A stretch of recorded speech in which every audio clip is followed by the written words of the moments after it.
Hello friends, welcome to spicy food and இன்றைக்கி நம்ம marriage ஸ்டைலில் பிரியாணி எப்படின்னு செய்யணும்னு பார்க்குற போகிறோம். அது நான் செஞ்சுக்கிட்டே அப்படியே உங்கள்கிட்ட இன்றைக்கி எல்லாரும் சொல்லிடுறேன். இன்றைக்கி புதுசாக வந்தீங்கன்னா நம்ம சேனலை மறக்காமல் சப்ஸ்கிரைப் பண்ணுங்கள். இப்போ வாங்க பிரியாணி எப்படி செய்யணும்னு பார்க்கலாம்.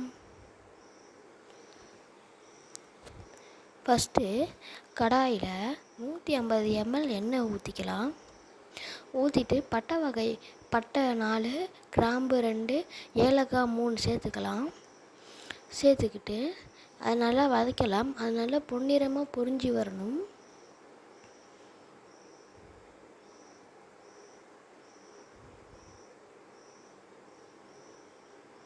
அது நல்லா பொரியிற வரைக்கும் வதக்கணும். ஆனால் நம்ம கருக விட்டுறக்கூடாது. நல்லா பொரியிற வரைக்கும் அது வதக்கணும்.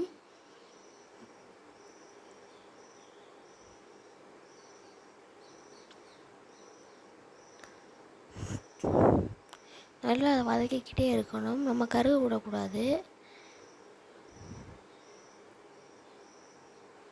இப்போ நல்லா வதங்கினதுக்கப்புறம் வெங்காயம் 75 கிராம் சேர்த்துக்கலாம். நான் 4 சைஸ் பெரிய வெங்காயம் சேர்த்துக்கிட்டேன். உங்களுக்கு எவ்வளோ தேவையோ அந்தளவு நீங்கள் சேர்த்துக்கோங்க. பின்ன வெங்காயத்தெல்லாம் சேர்த்துக்கலாம். வெங்காயம் சேர்த்ததுன்னு நல்லா எல்லாத்தையும் பொன்னிறமாக வதக்கி எடுத்துக்கணும்.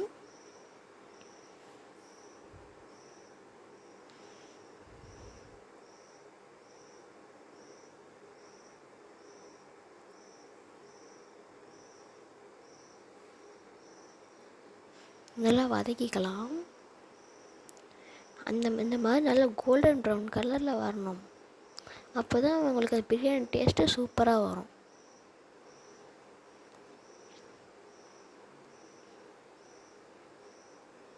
இப்போ நல்லா இப்போ பொன்னிறமாக வந்துருச்சு. இந்த ஸ்டேஜில் நம்ம எடுத்து வச்சுருக்க 1 டீஸ்பூன் மிளகாய்த்தூள்,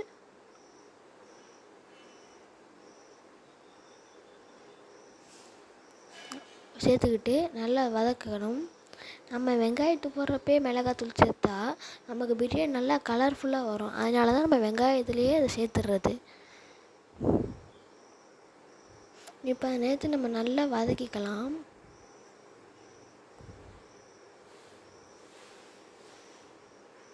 நல்லா சுருளை வறுக்கணும்.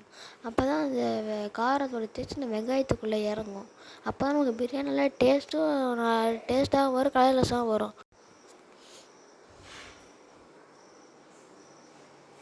நல்லா வதக்குன்னு வதக்கி எடுத்துக்கலாம். இப்போ நல்லா வதக்கிடுச்சு வெங்காயம். இந்த ஸ்டேஜில் நம்ம புதினா கொத்தமல்லியை அரைச்சி வச்சுருக்கோம். அந்த அரைச்சி இதை சேர்க்கணும். எதுக்காக நம்ம அரைச்சி சேர்க்குறோம்னா, இது மாதிரி சேர்த்தா நமக்கு பிரியாணியோட ஸ்மெல் நல்லா வரும். அதனால தான் நம்ம அப்பயே அரைச்சி சேர்க்குறது. அதையும் அந்த வெங்காயத்தோடு சேர்த்து நல்லா வதக்கிக்கலாம். ஏதாவது நல்லா அதோட இப்போ அந்த வெங்காயம் தனியாக எடுத்தோம்னா அந்த பச்சை, அந்த மிளகா அந்த மாதிரி இந்த அரைக்கிற அளவு நல்லா அதை வதக்கிக்கணும்.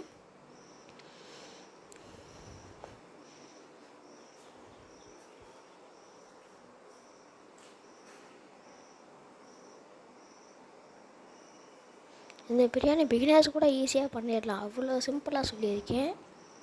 மறக்காமல் வீடியோவை ஸ்கிப் பண்ணாமல் பாருங்கள். நல்லா வதக்கிக்கலாம். இப்போ இது நல்லா ஓரளவு நல்லா வதங்கிடுச்சு. இன்னும் நம்ம லைட்டாக வதக்கிக்கலாம்.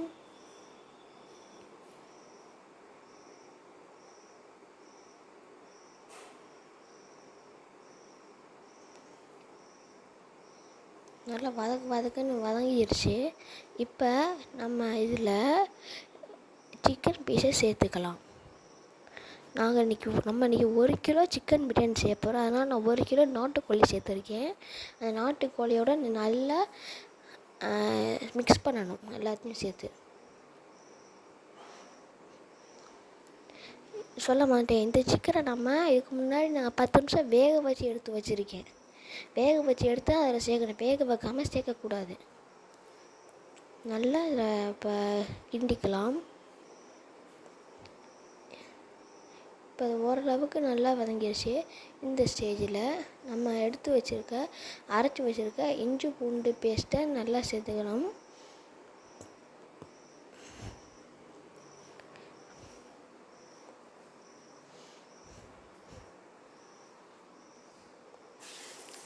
இஞ்சி பூண்டு பேஸ்ட் சேர்த்துக்காச்சு. சேர்த்தோன்னு நல்லா இதை கிளறிக்கலாம்.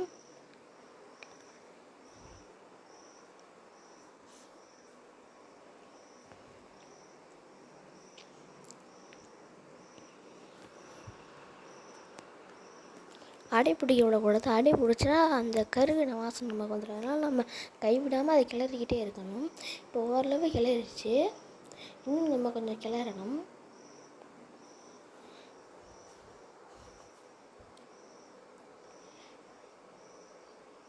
இப்போ பாருங்கள் ஃப்ரெண்ட்ஸ், அந்த சிக்கனோடு சேர்த்து அந்த வெங்காயம் எல்லாம் வந்துருச்சு. இந்த ஸ்டைல் நம்ம அரைச்சி வச்சுருக்க 75 கிராம் தக்காளி சாஸை அதில் ஆட் பண்ணிக்கலாம். நாங்கள் தக்காளி முன்னாடியே கட் பண்ணி அதை மிக்சியில் போட்டு அரைச்சி வச்சுருக்கோம். இப்போ தக்காளி சாஸ் சேர்த்ததுக்கப்புறம் 2 டீஸ்பூன் உப்பு சேர்த்துருக்கேன். உங்களுக்கு எந்த அளவு உப்பு தேவை அந்த அளவு நீங்கள் உப்பு சேர்த்துக்கலாம்.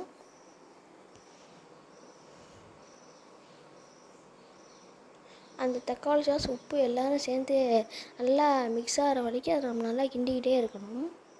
இப்போ ஓரளவு நல்லா கிண்டிடுச்சு. இந்த ஸ்டேஜில் நம்ம நறுக்கி வச்சுருக்க 6 பச்சை மிளகாய் சேர்த்துக்கலாம். உங்களுக்கு எந்த அளவு பச்சை வேணுமோ அந்த அளவு பச்சை மிளகாய் சேர்த்துக்கலாம். அதுக்கப்புறம் 2 டீஸ்பூன் மல்லித்தூள் சேர்த்துக்கலாம். அதுக்கப்புறம் 2 டீஸ்பூன் கரம் மசாலா சேர்த்துக்கலாம்.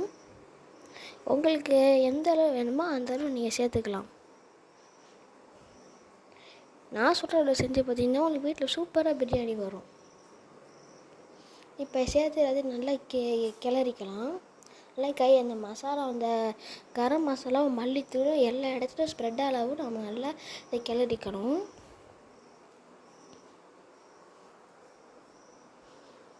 இப்போ பார்த்தீங்கன்னா இந்த ஸ்மெல்லு பிடிக்க யாருமே இருக்க மாட்டீங்க. அவ்வளோ சூப்பராக இருக்கும் இப்போ இந்த இடத்துல வர ஸ்மெல்லு. இப்போ நல்லா கைவிடாமல் நம்ம கிளறிக்கிட்டே இருக்கணும்.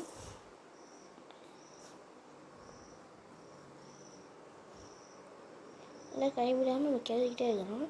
இந்த ஸ்டேஜில் நம்ம 2 லிட்டர் தண்ணி ஆட் பண்ணிக்கலாம்.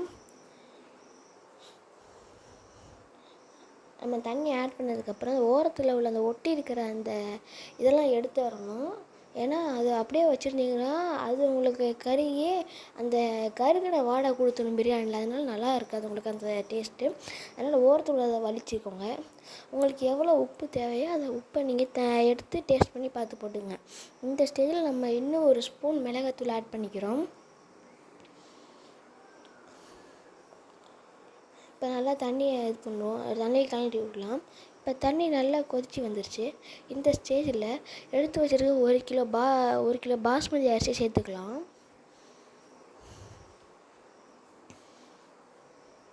அரிசி இதுக்கு முன்னாடி ஒரு 10 நிமிஷம் நாங்கள் ஊற வச்சிட்டோம். நீங்கள் நல்லா அரிசியை ஊற வச்சு கழுவி எடுத்து போட்டுக்கோங்க. இல்லைன்னா அதில் உள்ள கல் மண்ணெல்லாம் சேர்ந்து பிரியாணியில் சேர்ந்துடும். இப்போ அரிசியை சேர்ந்ததுக்கப்புறம் நல்லா இதை கிளறிக்கலாம்.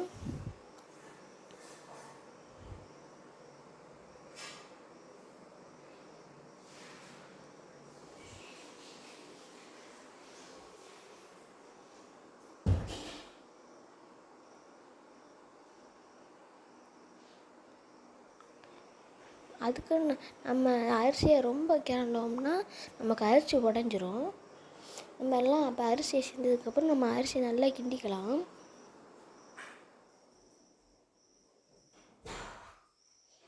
அந்த ஓரத்தில் உள்ள அந்த அழுக்கெல்லாம் எடுத்து விட்ருங்க. இல்லைனா அது கறி பிடிக்கிற விட வந்துடும். இப்போ பாருங்கள், தண்ணி நல்லா வற்றி அரிசி கொஞ்சம் தெரிய ஆரம்பிச்சிருச்சு. இந்த ஸ்டேஜில் நம்ம கொஞ்சம் மாதிரி கிண்டி விட்டுக்கணும். ரொம்ப கிண்டோம்னா அரிசி உடஞ்சிரும், நம்மளுக்கு அப்புறம் நல்லா வராது. இந்த ஸ்டேஜில் எடுத்து வச்சுருக்க அரை லெமன் ஜூஸை சேர்த்துக்கணும். அதனால் பிழிஞ்சு சேர்த்துக்கணும். ஏன்னா அப்போ தான் இந்த ஸ்டேஜில் சேர்த்தா தான் அரிசி நமக்கு ஒட்டாமல் வரும். இப்போ 75% வெந்துருச்சு. இப்போ இதுக்கு மேலே நம்ம தம் போடுறோம். அந்த தம்முக்கு இப்போ எப்படி போடணும்னா, ஃபஸ்ட்டு வாழை இலையெல்லாம் பிரியாணிக்கு மேலே வச்சிடணும். வச்சு அதை ஒரு மூடி போட்டு மூடிடணும். இதுக்கு மேலே பேப்பர் வச்சு மூடி போட்டு மூடிடணும். அப்புறம் நம்ம இப்போ விரவட் செஞ்சுருக்கோம் இல்லையா, அந்த சூடாக இருக்கிற கறி எடுத்து எல்லா இடத்தையும் அது பிரியாணி தட்டுக்கு மேலே வைக்கணும். அப்போ தான் உங்களுக்கு அந்த இது உள்ளே சூப்பராக நல்லா வெந்து வரும்.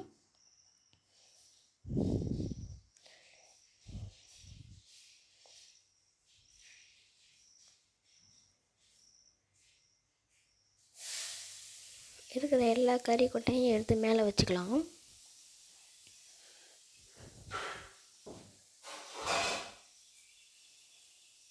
இப்போ 10 நிமிஷம் ஆயிடுச்சு. இப்போ எடுத்து எப்படி இருக்குன்னு பார்க்கலாம்.